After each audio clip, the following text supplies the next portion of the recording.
The Galactic Council chambers stretched across 3 kilometers of polished obsidian, its curved walls displaying the banners of 743 member species. Today, however, only the most powerful civilizations had gathered for this unprecedented assembly. The air hummed with tension as beings of every conceivable form occupied their designated spaces, from the crystalline Etherians who floated in specialized atmospheric bubbles to the massive Vrex delegation, whose biomechanical augmentations clinked softly with each movement. Ambassador Zethys of the Karani Empire raised her 4 arms in the traditional gesture of formal address. Her species had ruled the Outer Rim territories for millennia, their advanced biotechnology allowing them to adapt to any environment. Today, her usually pristine silver carapace showed signs of stress, tiny fractures that only appeared when a Karani faced existential threat. Fellow delegates, her voice resonated through the universal translators embedded in every seat. We stand at a crossroads that will determine the fate of our galaxy. For too long, we have ignored the growing threat from the third spiral arm. The time for ignorance has passed. A collective murmur rippled through the assembly. The hegemony's prime speaker, a towering figure wrapped in energy fields that constantly shifted between dimensions, leaned forward. You speak of the humans, Zethys.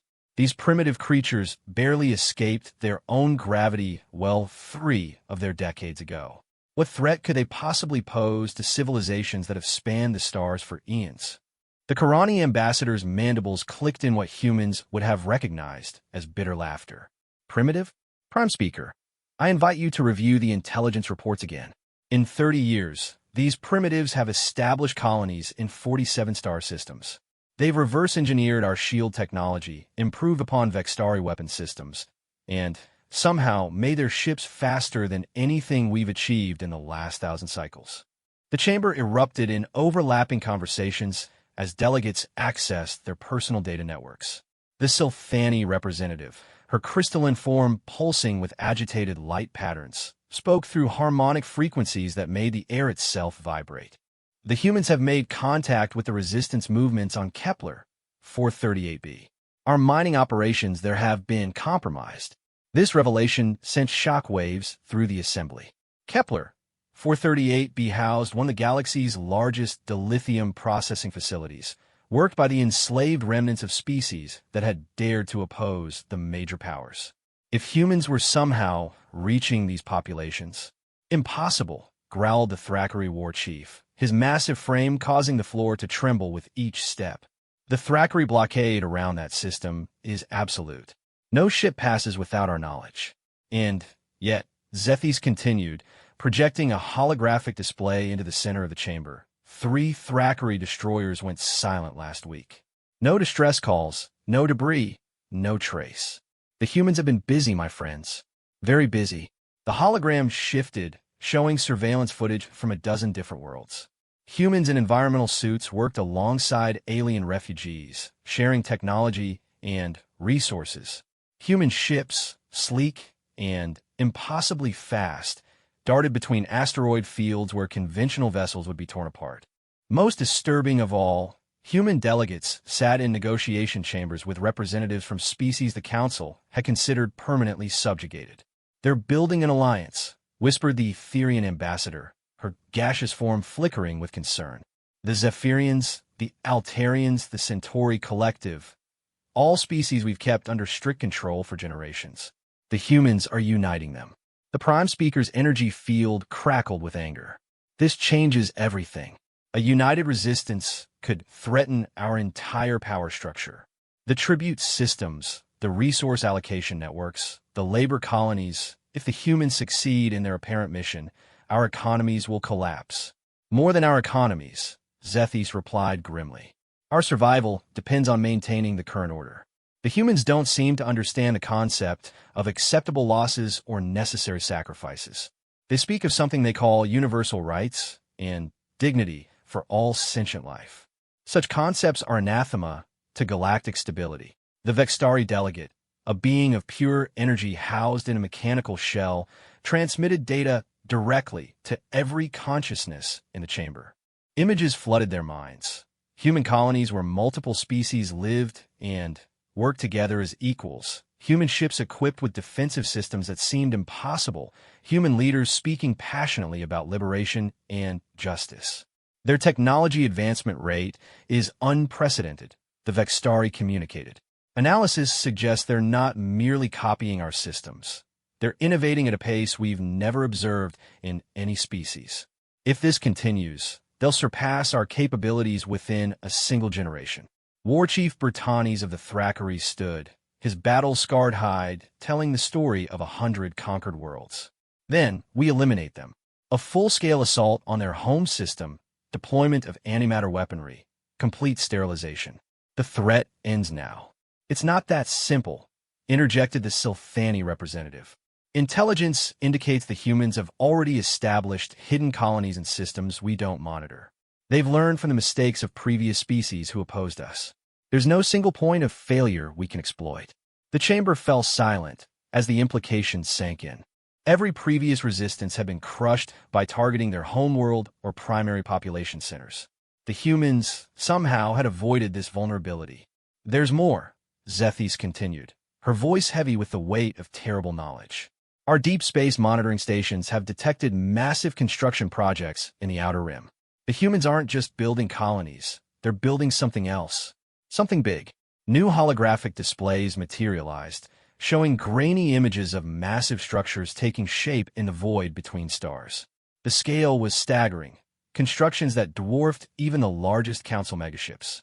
The purpose remained unclear, but the implications were terrifying.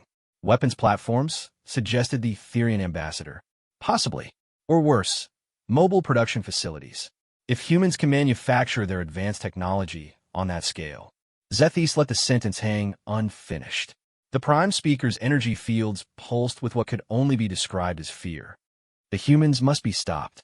But a conventional military response may be insufficient. They've proven remarkably adaptable to our standard tactics. Then, we don't use standard tactics, declared the Karani ambassador. We do something unprecedented in Council history. We unite every major power in a coordinated campaign, not to conquer, to eliminate. Complete and total destruction of human civilization and any species that has allied with them. The proposal was radical beyond measure. The major galactic powers had competed with each other for millennia, viewing war between civilizations as a natural state of existence. To unite them all against a single enemy would require abandoning centuries of rivalry and territorial disputes. The cost would be enormous, observed the Vextari delegate. Military resources from every empire, coordination between species who have been enemies for longer than human civilization has existed. The logistics alone. The cost of inaction would be higher, Zethys interrupted. Analysis of human expansion patterns suggests they'll contact every enslaved species in the galaxy within 50 years. Our models indicate a 97% probability of successful galactic uprising if the humans continue their current trajectory. War Chief Britannies slammed a massive fist onto his delegation's table, sending shock waves through the floor. The Thackeray have never retreated from any enemy. We will not start now. Our fleets are yours to command, Zethys. One by one, the other delegates began voicing their agreement. The hegemony committed their reality-warping dreadnoughts. The Silthani offered their planet-cracking, mining laser technology. The Etherians promised their infiltration specialists. Even the mysterious Voidborn, who rarely participated in galactic politics, sent word of their willingness to contribute their dark matter manipulation capabilities. As the formal alliance took shape, intelligence reports continued flowing in. Human ships had been spotted in the Andorian Nebula, previously thought impossible to navigate. Human diplomats had made contact with the silicon-based life forms of the Rigel system, species so alien that the Council had never even attempted communication. Somehow, the humans were succeeding where millennia of galactic civilization had failed. They're not just building an alliance, the Silthani representative observed, her harmonic voice carrying undertones of grudging respect. They're redefining what alliance means. They're treating every species as equals, sharing technology freely, respecting cultural differences while working toward common goals. It's unprecedented. The war chief snorted in disgust. Weakness. Sentiment. It will be their downfall. When a combined fleets of 700 worlds descend upon them, they'll learn the price of defying the natural order. But Zethys wasn't entirely convinced. Her species had survived by adapting to threats, and something about the humans worried her. They weren't acting like any enemy the galaxy had ever faced. They weren't conquerors seeking dominance, rebels seeking to overthrow and replace the current order, or even terrorists seeking to destroy for destruction's sake. The humans appeared genuinely committed to the radical concept that all sentient life deserved freedom and dignity. They were fighting not for themselves, but for principles that most galactic civilizations had abandoned eons ago. Such enemies were far more dangerous than any conqueror because they inspired others to impossible dreams of liberation.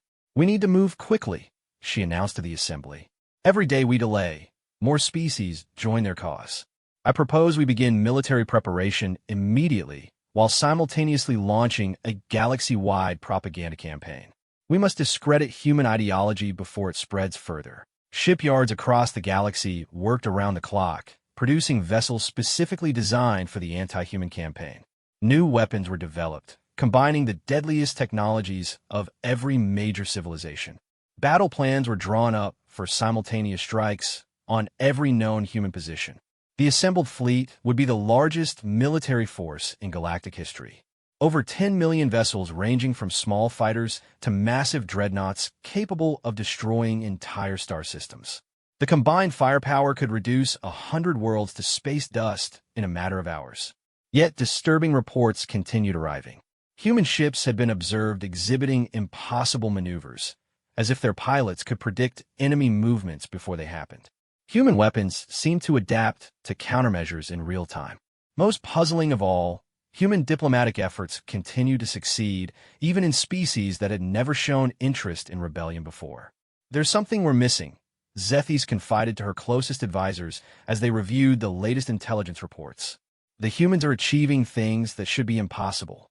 Their technology advancement, their diplomatic success, their apparent ability to inspire loyalty across completely different species. It doesn't add up." Her chief intelligence officer, a modified Karani with enhanced neural processing capabilities, accessed the deepest classified databases. "There are theories among our xenobiologists. The humans may be evolutionarily unique in ways we don't fully understand. Their species developed under conditions of extreme competition and cooperation simultaneously. They're adapted for both individual achievement and collective action in ways that most species aren't." Elaborate. "Most species achieve interstellar capability through specialization. The Thackeray focused on warfare, we focused on adaptation. The hegemony focused on energy manipulation. Humans appear to have developed comprehensive capabilities across all domains simultaneously. They're not just good at one thing, they're moderately excellent at everything." This revelation added another layer of concern to an already complex threat. If humans were indeed evolutionary generalists capable of rapid advancement in any field they chose to pursue, then traditional tactics based on exploiting specialization weaknesses wouldn't work. "Then we overwhelm them with sheer force," Zethys decided. "No matter how adaptable they are, they can't overcome the combined military might of the entire galaxy. We'll attack every human position simultaneously, leaving them no time to adapt or respond." The final War Council session lasted for 3 planetary rotations as representatives from every major civilization finalized their strategy. The attack would commence in precisely 60 days, allowing time for all fleets to reach their assigned positions. It would be swift, merciless, and absolute. As the delegates prepared to return to their respective empires to begin final preparations, a priority message arrived from the Deep Space Monitoring Network. The massive constructions the humans had been building in the Outer Rim were moving, all of them simultaneously heading toward the galactic core. "Battle stations," suggested the war chief hopefully. Zethys studied the data with growing unease. "No, the trajectory is wrong for an attack formation. They're moving toward uninhabited systems. Empty space. Perhaps they're retreating," offered the prime speaker. But the Karani ambassador's mandibles were clicking rapidly now, a sure sign of extreme stress. She'd spent her entire career analyzing threats and developing responses. Every instinct she developed over centuries of service was screaming that they were missing something crucial about human intentions. "We proceed as planned," she announced finally. "But I want maximum sensor coverage of those construction platforms. Whatever the humans are planning, we need to know about it before the attack begins." The assembly dissolved as delegates returned to their vessels, each carrying orders for the largest military mobilization in galactic history. Within days, fleets began moving towards staging areas, weapons were armed, and soldiers across hundreds of worlds prepared for what their leaders promised would be the final conflict. None of them suspected that humanity had been preparing for this moment since the day they first encountered galactic civilization. The construction platforms weren't weapons or retreats. They were something far more ambitious and terrifying than any military threat. They were the foundation of humanity's ultimate response to galactic tyranny, a response that would reshape the very concept of warfare itself. Admiral Sarah Chun stood before the vast holographic display in the command center of Sanctuary Station, humanity's most classified facility hidden in the depths of the Horsehead Nebula. The display showed the real-time positions of nearly 11 million enemy vessels converging on human space from every direction. The sight would have broken the spirit of any conventional military commander, but Chun smiled grimly as she studied the tactical readouts. Status report. She called to her assembled staff, a diverse group that included not just humans, but representatives from 47 allied species. Lieutenant Commander Vextar, Altarian whose crystalline form pulsed with bioluminescent patterns, stepped forward. "All manufacturing platforms have reached their assigned coordinates, Admiral. Project Exodus is ready for implementation on your order." Shin nodded, her gaze shifting to the subsidiary displays, showing the massive constructions her people had been building in secret. To outside observers, they appeared to be defensive platforms or mobile bases. The reality was far more ambitious and terrifying than any military installation. "What's the status of our allied evacuation?" she asked Captain Morrison, her human aide.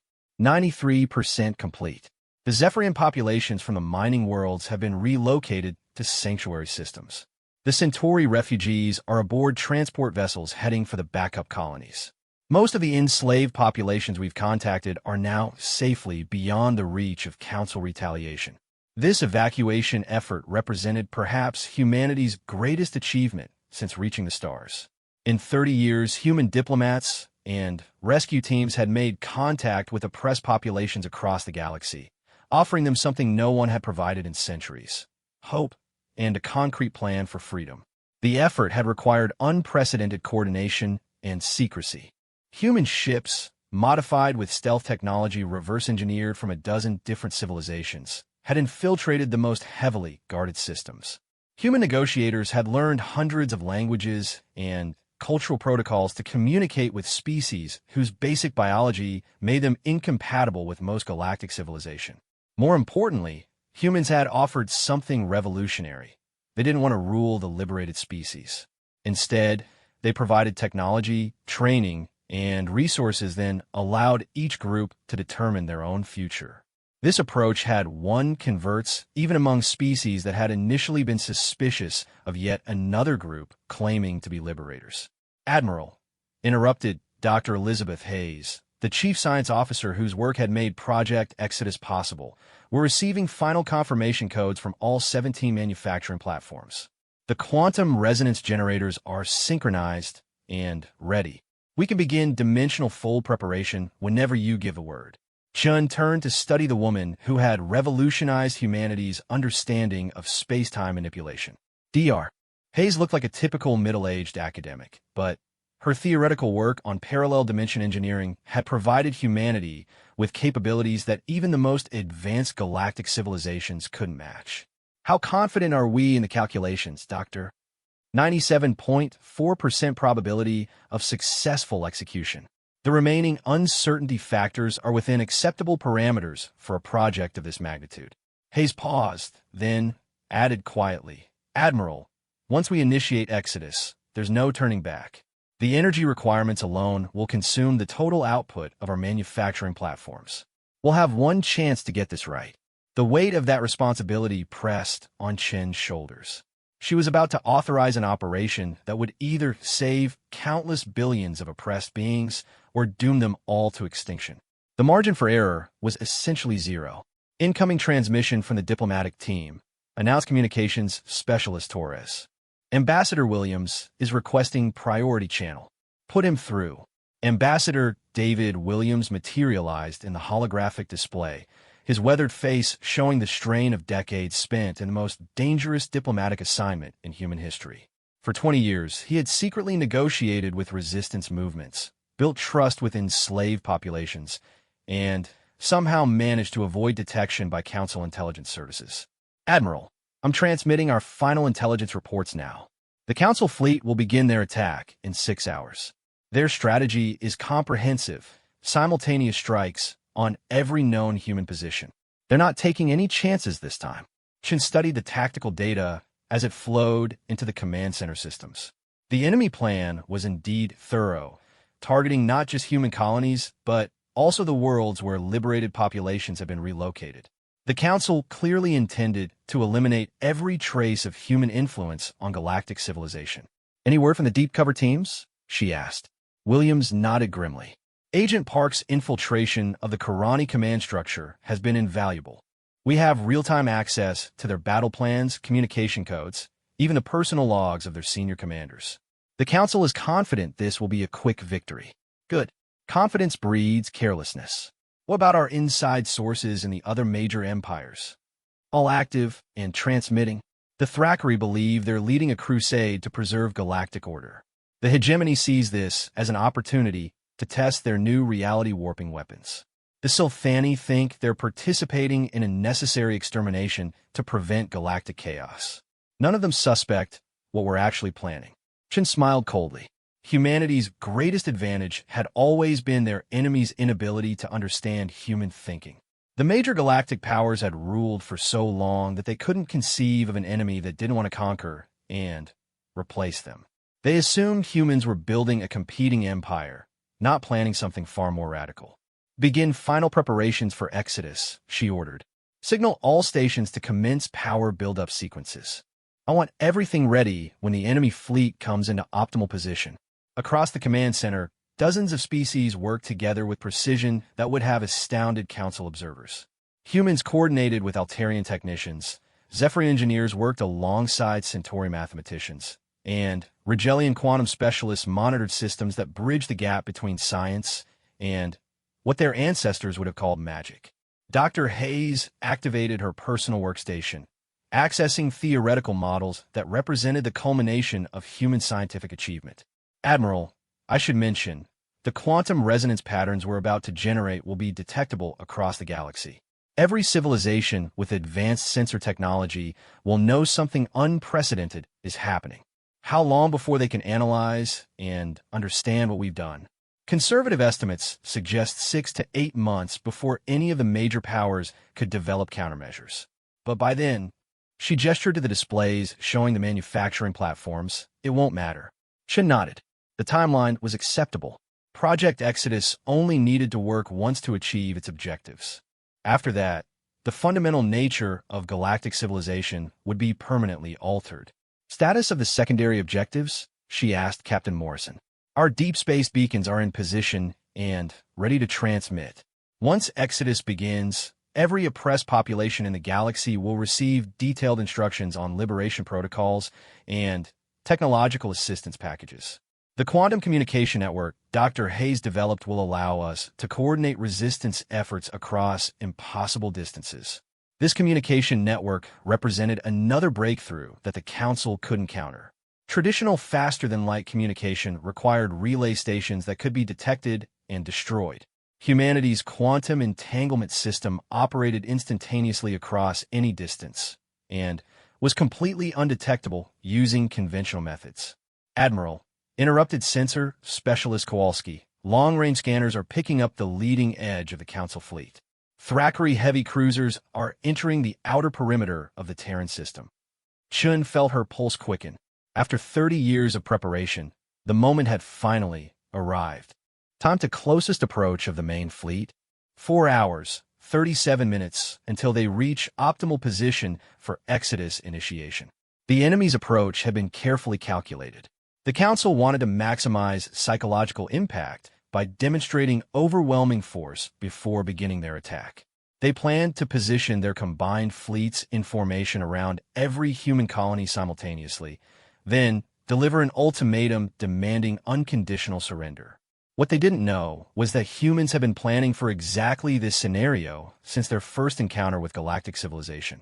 Every colony, every station, every ship had been designed with Exodus protocols in mind. When the time came, humanity wouldn't fight the overwhelming enemy force. They would disappear entirely. Signal all stations to begin evacuation of non-essential personnel, Chen ordered. I want skeleton crews only during the final phase. If something goes wrong, we'll lose enough people without sacrificing those we don't need for the operation. Lieutenant Commander Vextar's crystalline form pulsed with concerned patterns. Admiral, my people are requesting permission to remain aboard the platforms. We understand the risks, but this operation represents our only chance for true freedom. We're willing to accept the consequences. Similar requests have been coming in from allied species across human space. After generations of slavery and oppression, the liberated populations were determined to play their part in humanity's audacious plan, even knowing they might not survive to see the results. Permission granted, Chen replied after a moment's consideration. But I want it clearly understood that participation is voluntary. Anyone who wants to evacuate to the backup systems can do so without any stigma. Surprisingly, few chose evacuation. The allied species had seen what humans were willing to sacrifice for the principle of universal freedom. They weren't about to abandon their liberators at the crucial moment. Dr. Hayes approached Chun with a concerned expression. Admiral, I need to brief you on one final consideration. The quantum resonance we're about to generate will affect every ship and station within 1,000 light-years. That includes our own vessels. We'll experience the same dimensional displacement as everything else in the affected area. Meaning, we won't know if Exodus succeeded until we arrive at our destination. If the calculations are wrong, if something goes wrong during the transition, she shrugged helplessly. We'll all find out together. Chen had known this was a possibility, but hearing it stated so directly drove home the magnitude of what they were attempting. Humanity was about to stake everything on a single, unprecedented gamble. If they failed, both humans and their allies would face extinction at the hands of the largest military force ever assembled. How are our people handling the stress? She asked Captain Morrison. Better than expected. Morale is actually higher now than it's been in months.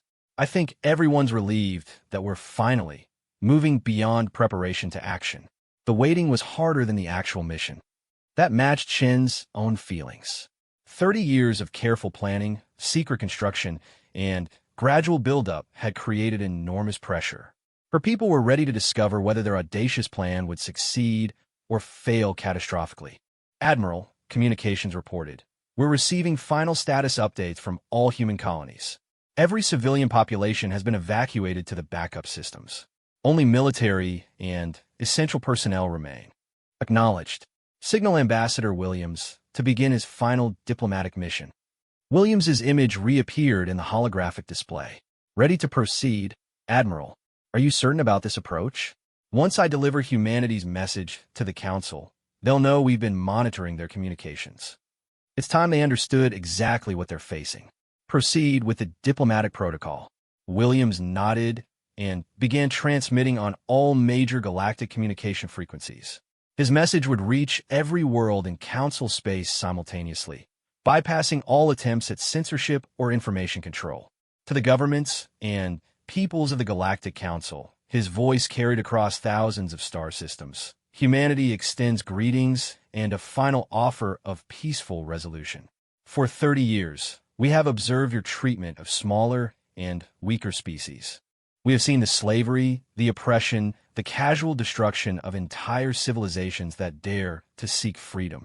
The transmission continued, laying out humanity's philosophy of universal rights, documenting specific instances of Council atrocities, and offering an alternative vision of galactic civilization based on cooperation rather than domination.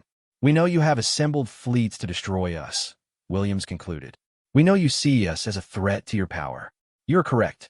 We are indeed a threat to any system built on the suffering of others. But we offer you one final choice. Abandon your campaigns of oppression, grant freedom to all enslaved populations, and humanity will withdraw to our own systems to pursue peaceful development. Refuse, and face the consequences of your choice. The response came within minutes. Ambassador Zethys appeared on communication screens across human space, her mandibles clicking with barely contained rage. Primitive humans, your arrogance astounds us. You speak of consequences while our fleets move to eliminate your pathetic civilization? In 6 hours, your species will be extinct and your allied rebels will face the same fate. There will be no negotiation, no compromise, no mercy. Williams looked directly at Chun through the holographic display. Well, Admiral, we gave them every chance. They've made their choice. Then, we proceed with ours. All stations, begin final countdown to Exodus initiation. May whatever gods are listening have mercy on us all. Across the command center, beings from dozens of species worked with quiet efficiency to prepare humanity's ultimate response to galactic tyranny. In 3 hours, they would either achieve the impossible or die in the attempt. There would be no middle ground. War Chief Britannies stood on the bridge of his flagship, the Eternal Conquest, watching through the viewport as the largest armada in galactic history moved into final position. Around Earth's solar system, 11 million vessels formed a sphere of overwhelming firepower that stretched from Mercury's orbit to beyond Pluto. The sight should have filled him with satisfaction, but something nagged at his warrior instincts. Status report, he growled to his tactical officer. All fleet elements are in position, War Chief. The hegemony dreadnoughts are charging their reality-warping cannons. Karani bioships have deployed their planet cracker organisms. Silthani crystal vessels are resonating at maximum destructive frequency. We await your order to commence extermination protocols. The Thackeray commander studied the tactical displays showing human positions throughout the solar system. Earth itself appeared lightly defended. Only a few orbital stations and a modest fleet of ships that seemed almost quaint compared to the massive war machine surrounding them. The other human colonies were similarly underprotected. This is too easy, Britannies muttered. Where are their defenses? Their secret weapons? The humans have had 30 years to prepare for this moment, and they're waiting for us with practically nothing. His intelligence officer, a cybernetically enhanced warrior whose battle scars told stories of 100 conquered worlds, stepped forward. War Chief, our deep space sensors detect no hidden fleets, no concealed weapons platforms, no unusual energy signatures. The humans appear to be surrendering without a fight. But Britannies hadn't survived to command the Thackeray fleet by underestimating enemies. Something about this situation felt wrong. The humans had proven themselves resourceful and unpredictable.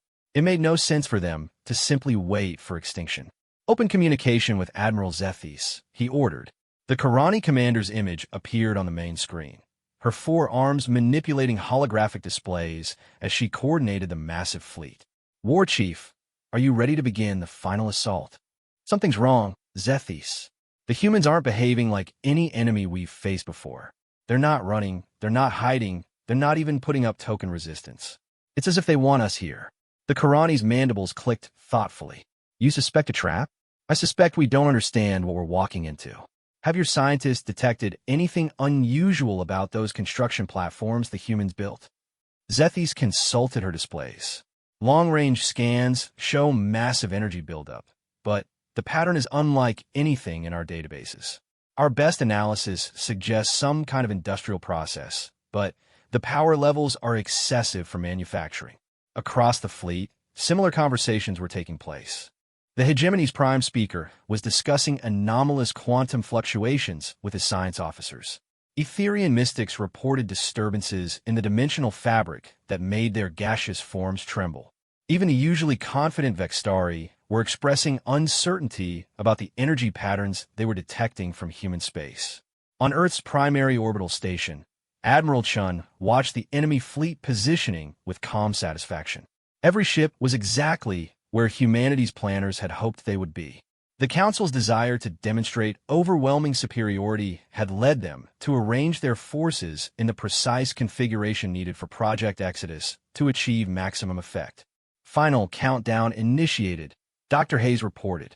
Quantum resonance generators are synchronized across all 17 platforms. Dimensional fold calculations are locked in. We have a 97.6% probability of successful execution. All evacuation transports are clear, Captain Morrison added. Non-essential personnel are safely beyond the operational area. Shin nodded, then activated the communication system that would carry her voice to every human station, every allied ship, every liberated settlement across human space. This is Admiral Chun. In 30 minutes, we will initiate Project Exodus. Every person participating in this operation volunteers freely, understanding both the risks and the potential consequences of failure. She paused, looking around the command center at the diverse group of beings who had chosen to stand with humanity despite knowing they might not survive the next hour. For 30 years, we've witnessed the suffering imposed by galactic civilization. We've seen entire species reduced to slavery, worlds stripped of resources while their populations starve, and the systematic destruction of any group that dares to seek freedom. Today, we take action to end this cycle of oppression permanently. The speech continued for several minutes, carried not just to human forces, but to resistance movements across the galaxy through the quantum communication network. On 1,000 worlds, oppressed populations listened as humanity prepared to attempt something unprecedented in galactic history. We do not seek to conquer or dominate, Shin concluded. We seek to demonstrate that freedom is possible, that cooperation can triumph over tyranny, and that the galaxy can be something better than what it has become. Whether we succeed or fail, others will remember that someone tried. In the enemy fleet, communication officers intercepted and translated the transmission. The content was shared with senior commanders, who found themselves puzzled by humanity's apparent acceptance of their fate. They're talking like martyrs, observed the Silthani delegate aboard the Karani flagship, as if they've already accepted defeat, but believe their destruction will somehow inspire others. Zethys studied the tactical displays with growing unease. The energy readings from those platforms continue to increase. Whatever the humans are planning, we should stop them before they can execute it. Agreed, War Chief Britanni's replied through the command channel. All fleets, commence bombardment of human construction platforms. Priority targets are the large structures in the Outer Rim systems. The order was transmitted across 11 million ships. Weapons systems that could crack planets locked onto the 17 platforms humanity had spent years building. The combined firepower represented the deadliest assault in galactic history, capable of reducing entire star systems to debris. But as the first volleys launched, Dr. Hayes pressed a single control on her console. Exodus activation confirmed. All platforms are now in quantum resonance.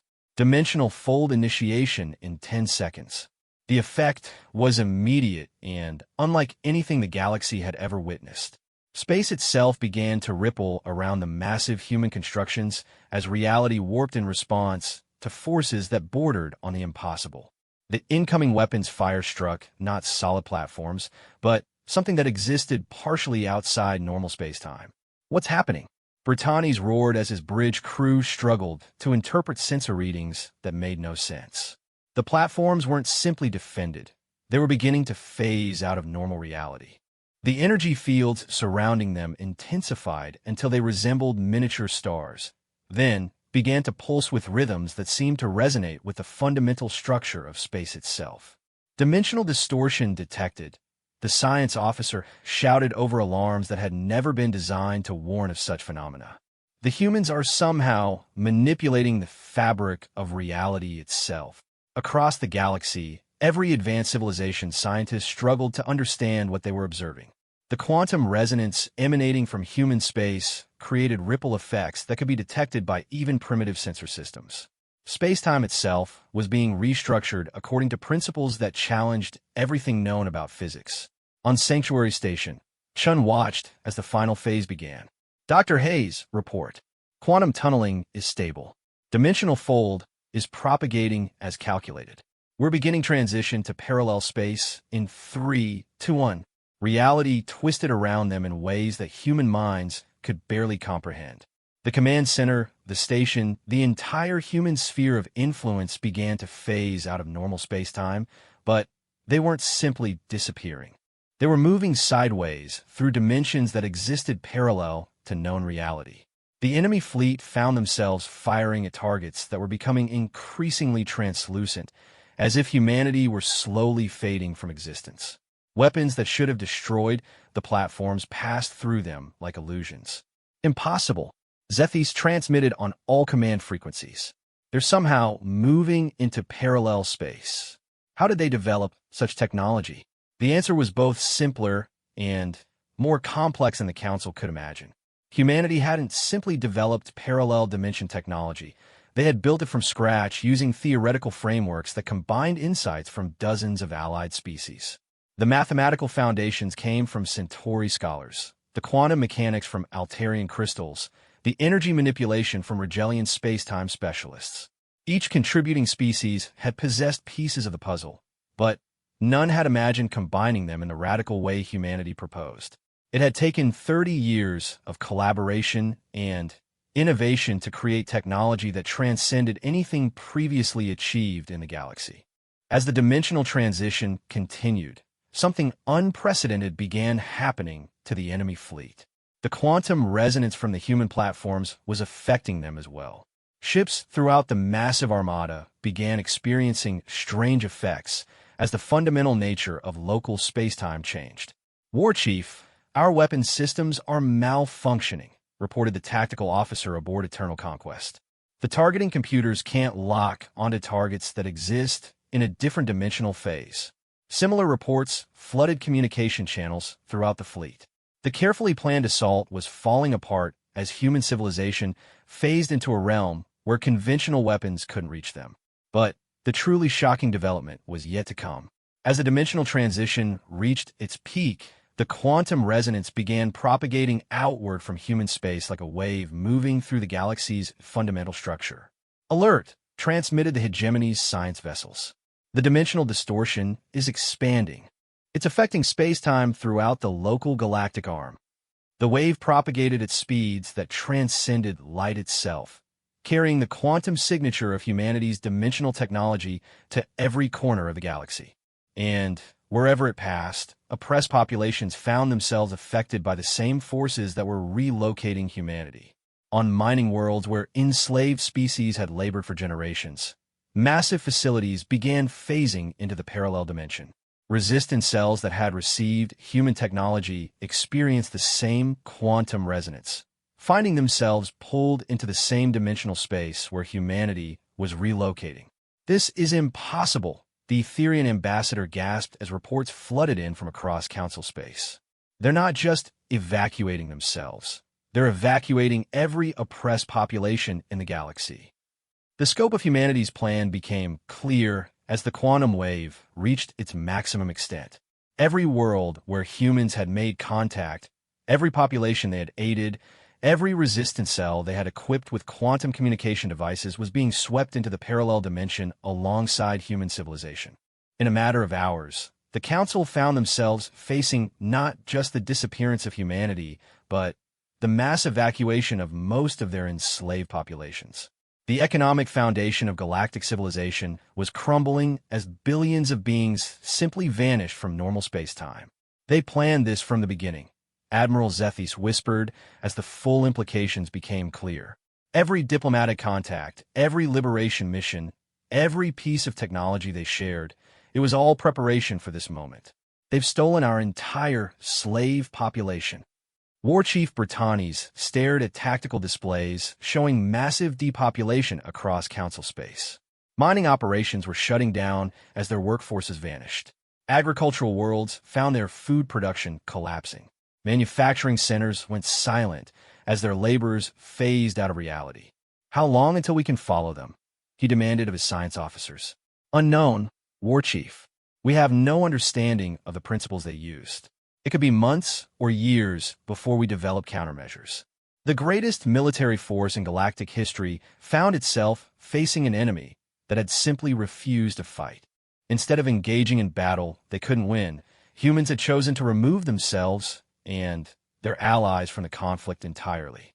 They had achieved strategic victory without firing a shot. But the story was far from over.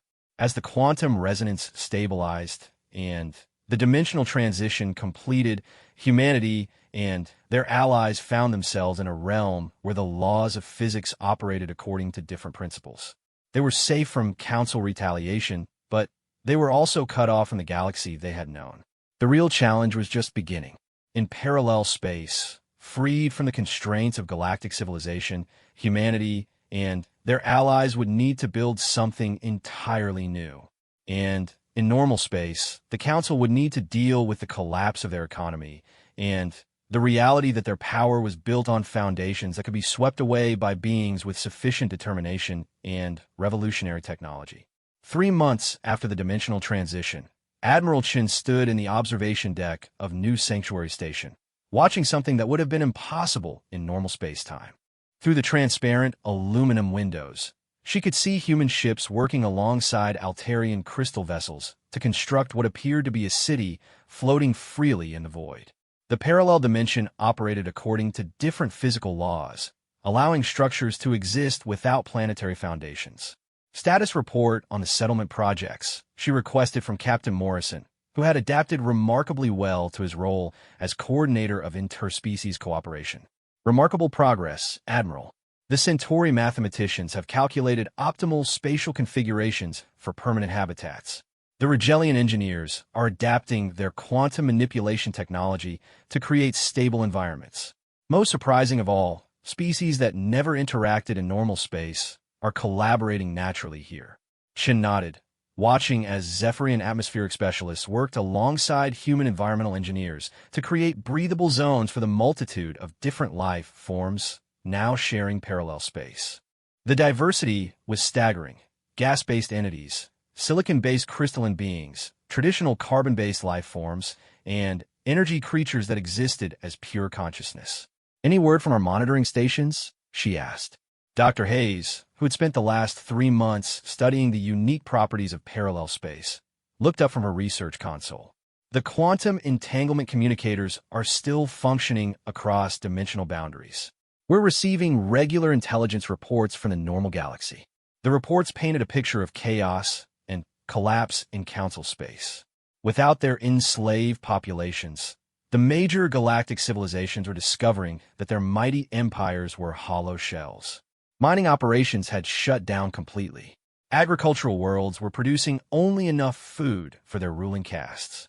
Manufacturing centers were operating at less than 10% capacity. "Show me the latest intelligence summary," Chun ordered. A holographic display materialized, showing data streams from across the galaxy. The Karani Empire was experiencing widespread civil unrest as their population realized how dependent they had become on slave labor. The Thrakari military was struggling with severe equipment shortages as their manufacturing infrastructure collapsed. The hegemony's energy grid was failing without the technical specialists who had maintained it for generations. "The Silthani are facing the most severe crisis," Dr. Hayes reported. Their entire civilization was built on crystal harmonics created by enslaved singers from 17 different species. Without those voices, their cities are literally falling apart. Chun felt a mixture of satisfaction and concern. The collapse of the galactic power structure was exactly what humanity had intended, but the suffering of ordinary citizens who had played no role in the oppression troubled her conscience. "Any attempts to replicate our dimensional technology?" "Several, but they're making minimal progress. The theoretical framework requires understanding concepts that most galactic civilizations abandoned long ago. They focus so heavily on specialization that they lack the broad scientific knowledge necessary for interdisciplinary breakthrough. This had been one of humanity's key advantages. While other species had developed deep expertise in narrow fields, humans had maintained competency across multiple domains simultaneously.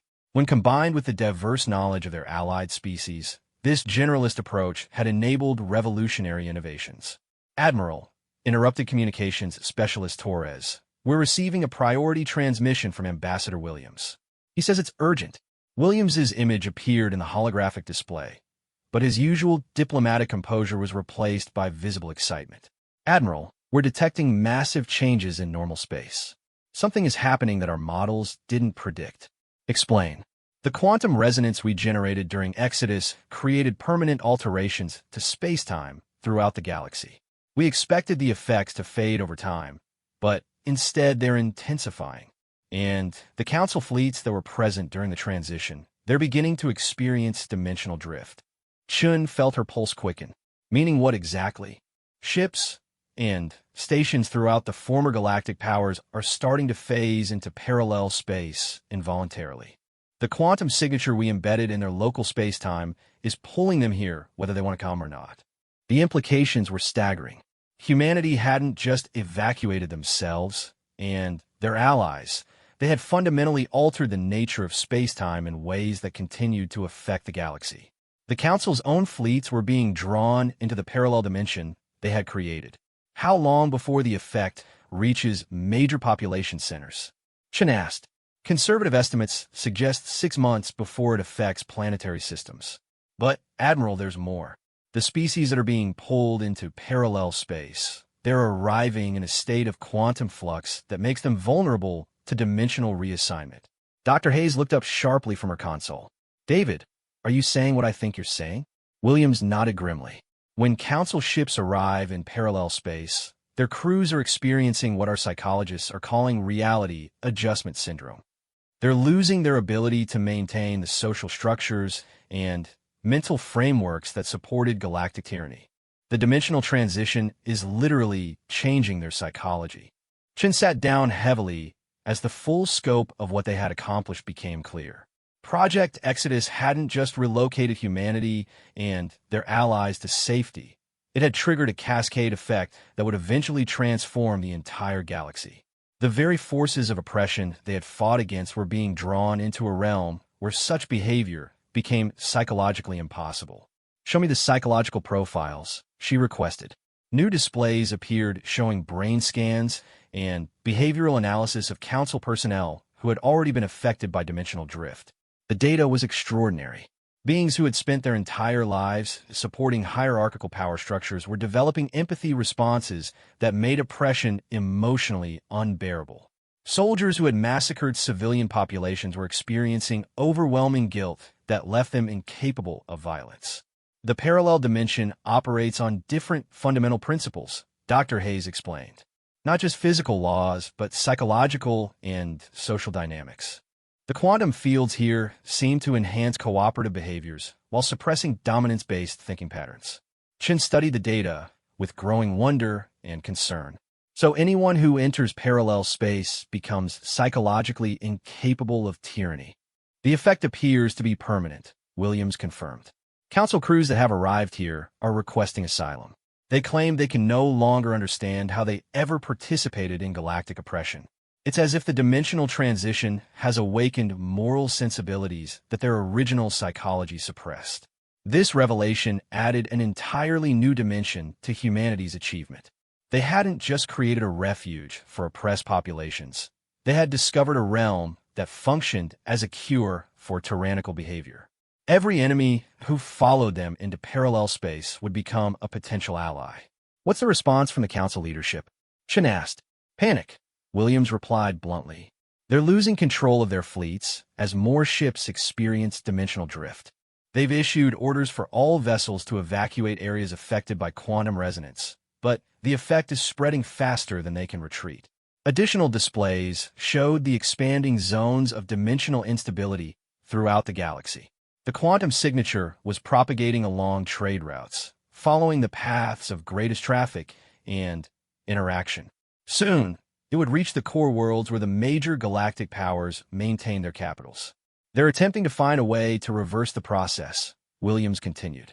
Every major civilization has mobilized their top scientists to develop countermeasures. But, Admiral, they're working with incomplete understanding of what we actually accomplished. Chen smiled for the first time in months. The Council's desperation was understandable. They were facing the complete transformation of everything they had built. More importantly, they were discovering that the very foundations of their civilization were incompatible with the new reality humanity had created. Any signs of conventional military response? Limited. Several hardline factions are advocating for massive bombardment of the areas where quantum resonance originated, hoping to disrupt the effect. But most of their fleet commanders are refusing to enter those zones. They've seen what happens to ships that get too close to the dimensional boundaries. Dr. Hayes activated her personal research station, accessing data collected from months of observation. Admiral, I've been studying the long-term implications of what we've done. The parallel dimension isn't just a refuge. It's a transformation engine. Every being that enters becomes fundamentally changed in ways that make them incompatible with oppressive systems. How so? The quantum fields here enhance neural pathways associated with empathy, cooperation, and long-term thinking while suppressing those linked to dominance, aggression, and short-term exploitation. It's not mind control. The affected individuals retain their personalities and memories, but their value systems shift toward what humans would consider moral behavior. Shin considered this carefully. So we've essentially created a dimensional space that cures evil. That's a simplistic way to put it, but not entirely inaccurate. The parallel dimension seems to represent physical laws that favor cooperation over competition, long-term benefit over short-term gain, and collective welfare over individual dominance. Captain Morrison approached with a concerned expression. Admiral, we're receiving requests for assistance from some of the council crews that have arrived here. They're asking us to help them contact their home populations to explain what they've learned about cooperation and peaceful coexistence. This development represented both an opportunity and a challenge. The transformed council personnel could serve as ambassadors for the new paradigm, but their testimony might also be dismissed by their former colleagues as evidence of human brainwashing. Draft a response offering limited cooperation, Chen decided. We'll provide communication access, but they need to find their own words to explain their transformation. Any message that appears to come from us will be dismissed as propaganda. As if summoned by their conversation, a new transmission arrived from normal space. Admiral Zethis appeared in the holographic display, but her usual commanding presence seemed diminished. The Karani commander's mandibles clicked nervously as she spoke. Admiral Chun, the Galactic Council requests immediate negotiation regarding this situation you have created. We are prepared to discuss terms for reversing the dimensional effects in exchange for reasonable concessions. Chen exchanged glances with her staff before responding. Admiral Zethis, we're willing to discuss the current situation, but you should understand that the dimensional effects cannot be reversed. The quantum signature has become self-sustaining and will continue to propagate regardless of any action we might take. The Karani shock was visible even across dimensional boundaries. Impossible. There must be some way to restore normal space-time configuration. I'm afraid not. The parallel dimension is now a permanent feature of galactic reality. However, we're willing to discuss how to manage the transition in ways that minimize suffering for civilian populations. Zethis struggled to maintain her composure. What are your terms? Complete abandonment of all slave labor systems, recognition of universal rights for all sentient beings, and cooperation in establishing aid programs for species that have been oppressed by galactic civilization. In exchange, we'll provide technical assistance to help your populations adapt to the new reality. The silence that followed lasted several minutes as Zethis consulted with other council leaders. When she returned, her voice carried the weight of civilizational defeat. The council will need to consider these terms carefully. We may require significant time to restructure our societies according to your specifications. Take all the time you need, Chen replied. But understand that the dimensional effects will continue spreading regardless of your decision. The only choice remaining is whether you adapt voluntarily or wait for the quantum resonance to make the choice for you. As the transmission ended, Chun turned to observe the ongoing construction projects visible through the observation deck windows. Humanity and their allies were building something unprecedented in galactic history, a civilization based entirely on cooperation and mutual respect. The irony wasn't lost on her. The Council's attempt to destroy humanity had resulted in the creation of the exact thing they had feared most. Alternative to their system that proved tyranny was neither necessary nor inevitable. The galaxy would never be the same. 5 years after the dimensional transition, the galaxy bore little resemblance to its former state. Admiral Chun stood in the Grand Assembly Hall of New Geneva Station, watching representatives from over 3,000 species take their seats for the first Universal Senate session. The diversity was breathtaking. Beings of crystal and gas, energy and matter, carbon and silicon, all gathered in a space that existed partially in normal reality and partially in the parallel dimension. The quantum resonance had completed its propagation 18 months earlier, affecting every inhabited system in the galaxy. The old Council territories were now patchworks of transformed space, where the physics themselves enforced cooperation over domination. But the transition had not been peaceful everywhere. Status report on the Thackeray resistance.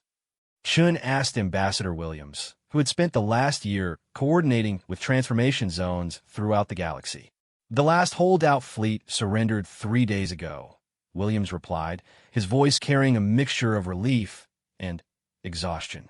War Chief Bertanes himself requested passage to the rehabilitation centers on Kepler 442c. He wants to, quote, learn how to be something other than a warrior. The transformation of Bertanes had been one of the most dramatic examples of the parallel dimensions effects. The massive Thackeray commander, whose career had been built on the conquest and subjugation of weaker species, had entered quantum-affected space 6 months earlier. Within days, he was overcome with remorse for his actions and requested help in developing what he called peaceful strength. And the civilian populations in former Council space? Adapting remarkably well. The infrastructure collapse forced most worlds to develop cooperative resource-sharing systems out of necessity. When the quantum effects reached them, these emergency measures became permanent social structures. Crime rates have dropped to near zero. Armed conflicts have essentially ceased. Most remarkably, several species have begun voluntary programs to make reparations to groups they previously oppressed. Dr. Hayes, now Director of Dimensional Studies, approached with her latest research findings. Admiral, I have the final analysis of the galactic transformation. The results are unprecedented in any known civilization. Shin gestured for her to continue. The parallel dimension effects have stabilized across 97% of inhabited space. The remaining 3% are isolated systems that haven't yet been reached by quantum resonance, but mathematical models suggest complete coverage within the next 18 months. The scope of what they had achieved was staggering. Humanity's desperate gamble to save themselves and their allies had resulted in the transformation of an entire galaxy. The old systems of oppression, slavery, and dominance-based hierarchy have been replaced by cooperative networks that operated according to principles of mutual benefit. What about economic structures? Chen asked. Fascinating developments there, Dr. Hayes replied, activating holographic displays showing trade flow data. Traditional exploitative models have been replaced by what economists are calling abundance networks. Species share resources and knowledge freely, which has led to rapid technological advancement for everyone involved. The displays showed remarkable statistics. Scientific progress had accelerated by orders of magnitude as species freely share their discoveries instead of hoarding them for competitive advantage. Medical breakthroughs developed by one civilization were immediately available to all others. Engineering innovations spread throughout the galaxy in months rather than centuries. There have been some unexpected consequences, Williams added with a slight smile. Several former slave species have developed technologies that surpass anything their former masters possessed. The Zephyrians, who were kept in atmospheric processing facilities for generations, have created environmental engineering systems that can terraform worlds in decades instead of millennia. Chen nodded, remembering the Zephyrian delegation she had met the previous week. The gaseous beings had thanked humanity for their liberation, then offered to share atmospheric manipulation technology that could make previously uninhabitable worlds perfect for human settlement. And the former council leadership? Most have requested rehabilitation assistance. Admiral Zethes has become one of our most effective advocates for universal rights. She's using her knowledge of former council operations to help identify and support oppressed populations we hadn't yet contacted. The transformation of their former enemies had been perhaps the most surprising aspect of the dimensional effects. Beings who had spent lifetimes enforcing tyrannical systems found themselves psychologically incapable of causing harm once exposed to the quantum fields. Many had become passionate advocates for the very freedoms they had previously denied to others. Communications, Chun called to the duty officer, patch me through to the Earth delegation. I want to speak with President Martinez before the Senate session begins.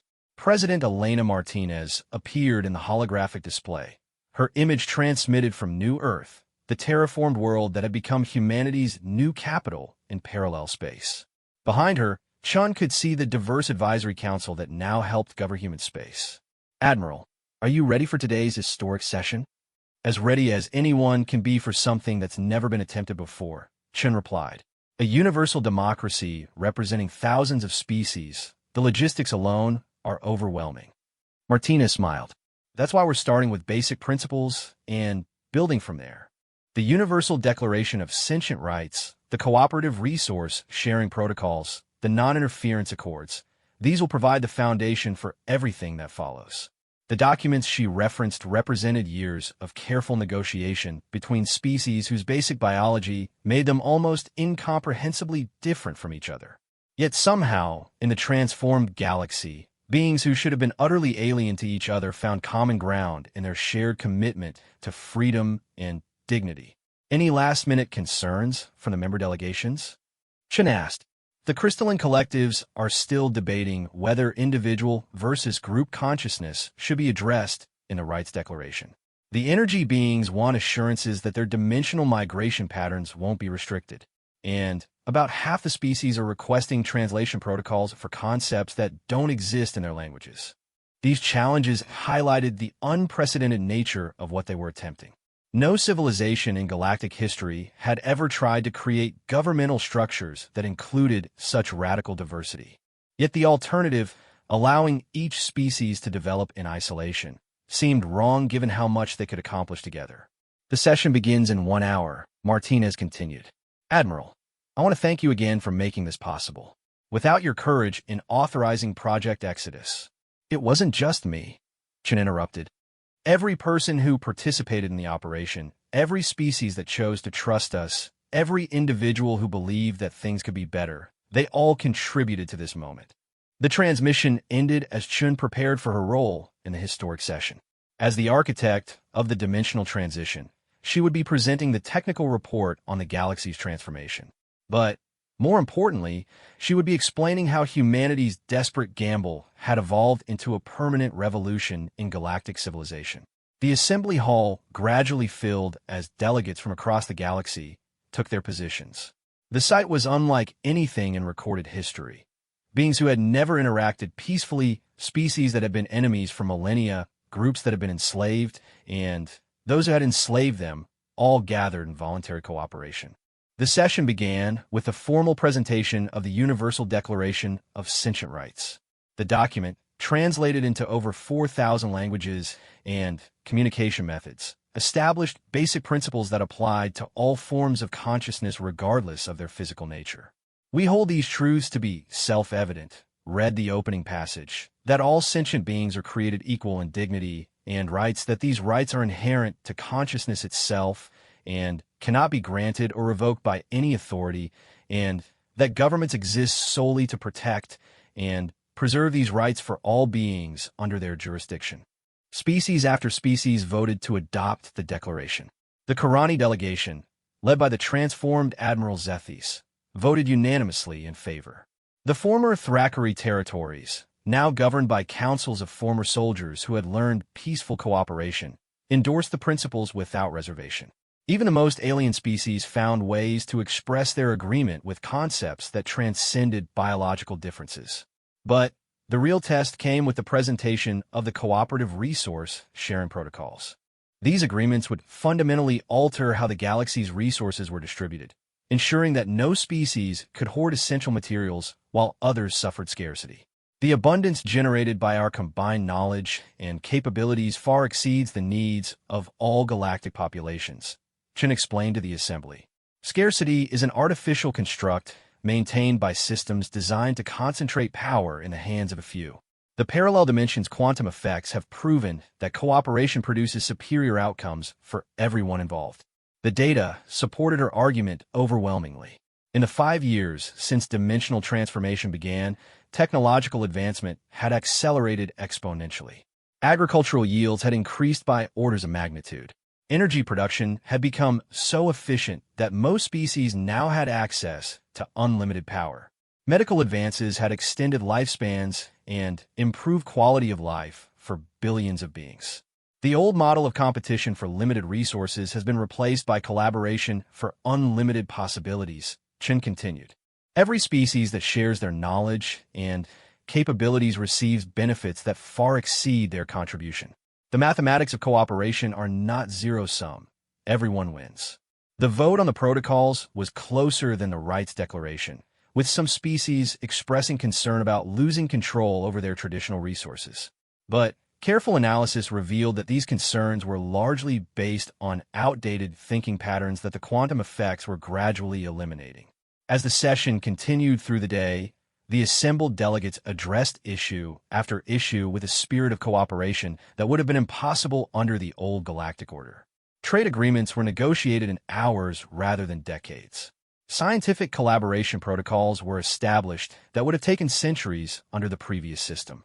Most remarkably, former enemies were working together to design joint exploration missions to investigate the universe beyond their galaxy. This is just the beginning, President Martinez observed during a break in the proceedings. We've proven that universal cooperation is possible.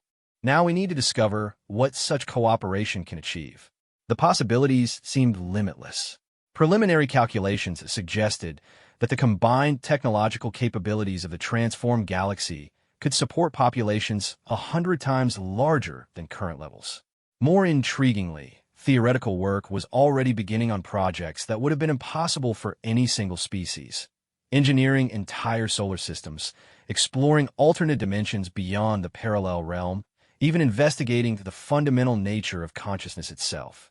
As the session concluded, Chen found herself reflecting on the journey that had brought them to this moment. 5 years earlier, humanity had faced extinction at the hands of an overwhelming enemy. Their response, fleeing into a parallel dimension, had seemed like desperate survival rather than revolutionary action. But in retrospect, the pattern was clear. Humanity's greatest strength had always been their refusal to accept that things had to remain as they were. When faced with galactic tyranny, they hadn't tried to replace it with their own empire. Instead, they had created something unprecedented, a reality where tyranny was literally impossible. The galaxy emerging from the transformation bore little resemblance to what had existed before. The old boundaries between species had become fluid as beings worked together on projects that benefited everyone. The concept of enemy had become largely meaningless in a reality where cooperation produced superior results for all parties. Yet challenges remained. The universe beyond their galaxy remained largely unexplored, and early probe missions suggested the existence of civilizations that might not be amenable to cooperative approaches. More concerning, some theoretical physicists warned that the dimensional alterations might have consequences that wouldn't become apparent for generations. But these challenges seemed manageable compared to the problems they had solved. A galaxy that had been trapped in cycles of oppression and violence for millennia had been transformed into something unprecedented. A civilization based on a radical principle that every sentient being deserved freedom, dignity, and the opportunity to contribute to the common good. As Chun prepared to leave the assembly hall, she received a priority message from the deep space monitoring stations. New signals had been detected from distant galaxies, communications that suggested the existence of other civilizations grappling with their own systems of oppression and control. She smiled as she realized the implications. Humanity's revolution was about to expand beyond their own galaxy. The principles of cooperation and universal rights that had transformed their corner of the universe were about to be tested on a scale that dwarfed even their current achievements. The galaxy they had saved was just the beginning. Somewhere out in the vast cosmos, other species were probably facing the same choice humanity had confronted 5 years earlier: accept oppression or risk everything to create something better. And when they made contact, they would discover that they weren't alone in believing that freedom was worth any sacrifice, that cooperation could triumph over domination, and that the universe could be transformed by those brave enough to dream of something better than what existed. The age of galactic tyranny was over. The age of universal cooperation had begun.